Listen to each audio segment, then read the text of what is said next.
The art of control. How do we gain control in an increasingly complex and increasingly confusing world? Life and the world, in all of its magnificent complexity, is simply beyond the comprehension or the understanding of a single human mind, no matter how conscious, no matter how intelligent. No wonder it can be so difficult to cultivate true wisdom when it comes to making concrete judgments about important decisions related to one's life direction or orientation. How can we make the best possible judgments for our life direction or orientation when life in itself appears like a Gordian knot of impossibilities and contradictions and lose-lose scenarios? This brings us to an essential topic introduced by philosopher Alenka Zupancic, the notion of object-disoriented ontology. Object-disoriented ontology is a subversive rebuke against all of those realists attempting to understand the truth of reality independent of our subjectivity. Instead, object-disoriented ontology claims that the truth of reality must include within it our subjective confusions, contradictions, turmoils, and essentially, our disorientation. Thus, the very truth of our moment is not the objective complexity of the world as it supposedly is in itself, but rather the existential anxiety that emerges because we have to directly confront this complexity and assert a life direction, or a telos.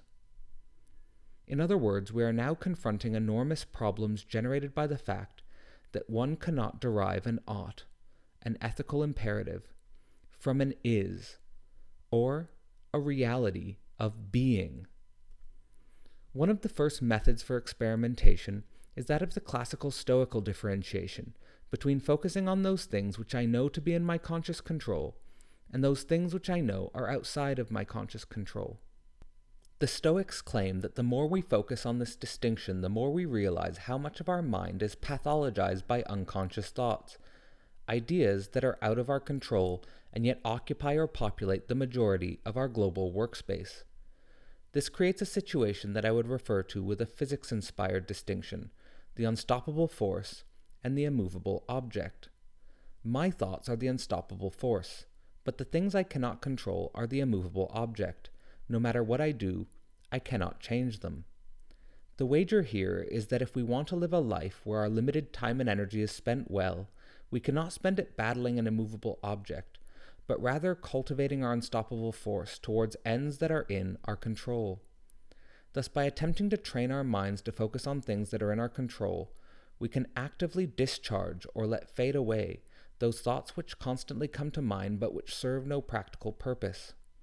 The idea here is that the unstoppable force stops doing battle with the immovable object by keeping the mind's attention on things within thought control.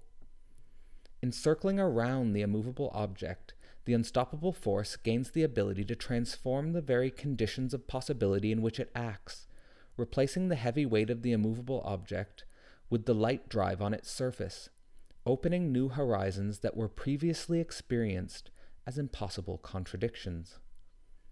Of course, gaining liftoff from a disoriented state in a complex world is easier said than done, but by focusing on our capacity to transform what is in our control, we may find an emergent direction that serves both our inner nature and the world in itself. And that is how we may gain the art of control in an increasingly complex and confusing world.